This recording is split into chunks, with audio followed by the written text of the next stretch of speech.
Shalom.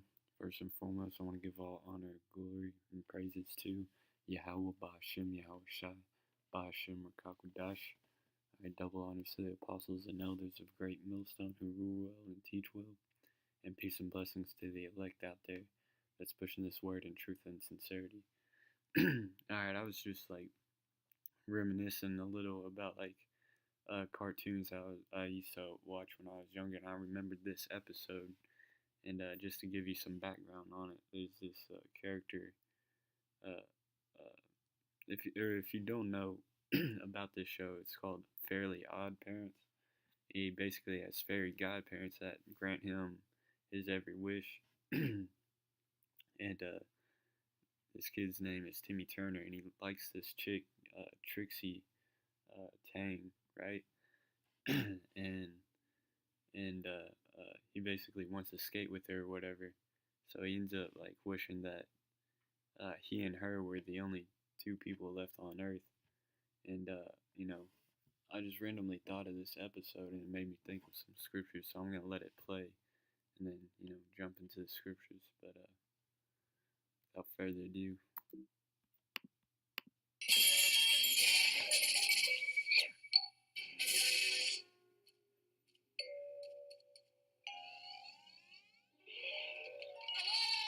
Anybody here? Hello? Weird, huh? It's like we're the last two people on Earth. But that means there are less people around to adore me. I need somebody to adore me! I'm here. Okay. Don't ever leave my side. Say it! Wow, you're pretty. Thank you. Come on, let's have some fun and do stuff while you compliment and adore me. Alright, man. So, this is Isaiah 13 and 12. I will make a man more precious than fine gold, even a man even a man than the golden wedge of Ophir. Alright, and that's some precious, fine gold, So in the during Jacob's trouble, it's gonna be hard to find like an upright man, a well balanced man, and there wasn't anybody to be found in this case, but um and in this case, she was like throughout the episode, she was like attention seeking and like didn't want him to she was still like high demanding, but these women are gonna be humbled when Jacob's trouble hits. All right, this is Isaiah 4 and 1. And in that day 7 women shall take hold of one man, saying, we will eat our own bread and wear our own apparel. Only let us be called by thy name to take away our reproach. So they're not going to be high demanding. They're going to be humbled. They're going to say, we'll make our own food. We'll wear our own stuff. Just, let us be called by thy name to take away our reproach. Just fight the battles that we can't fight, but we'll take care of ourselves like any way we can. This is Isaiah 32 and 2. And a man shall be as an hiding place from the wind, and a covert from the tempest, as rivers of water in a dry place, as a shadow of a great rock in a weird land. So men are going to be that shelter during Jacob's trouble. These women aren't going to have the police to call to fight their battles, or the firefighters to come put out the fire, or any of the tradesmen to come out and fix stuff.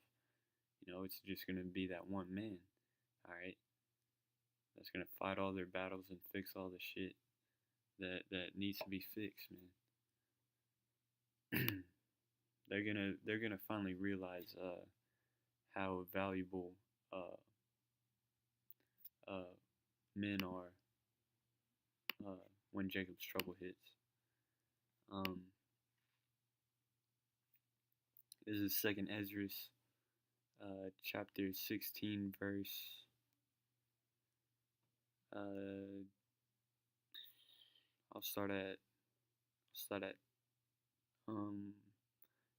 31.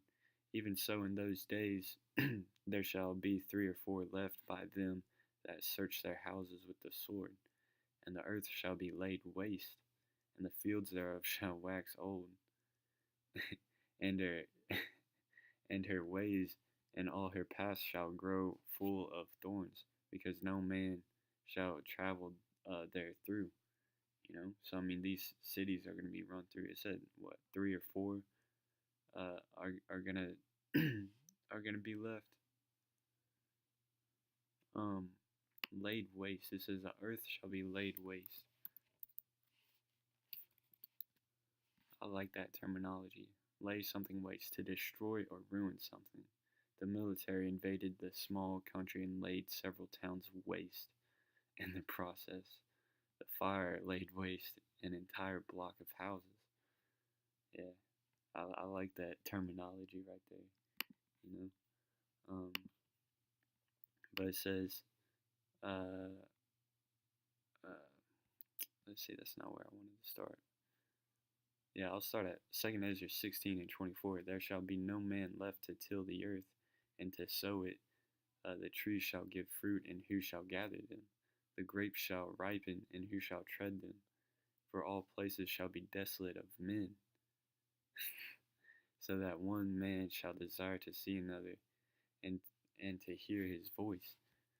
For a city, uh, for of a city there shall be 10 left, and 2 of the field, which shall hide themselves in thick groves and in the clefts of the rocks. So I mean, if you go to a major city, imagine only 10 people. That can house what, like millions, like almost a million, or like half a million. Memphis, Tennessee is like a relatively small city. You know, because it holds like 800,000, but still only 10 people left there. And jeez, um, I'm gonna jump back down though, because this is talking about the draft. 2nd Ezra 16 and 33. The virgins shall mourn, having no bridegrooms. The women shall mourn, having no husbands. Their daughters shall mourn, having no helpers. And the wars shall their bridegrooms be destroyed, and their husbands shall perish of famine. That's talking about the draft, man. Once everybody gets drafted to go over to the Middle East during the Valley of Jehoshaphat, they're coming back over in in coffins and getting that 21 salute. Shit, their bodies might not even come back. But with that, I hope this video was edifying. The 2nd Ezra's 16th chapter is really good. So I recommend reading that. I hope this video was edifying. Until next time, Shalom.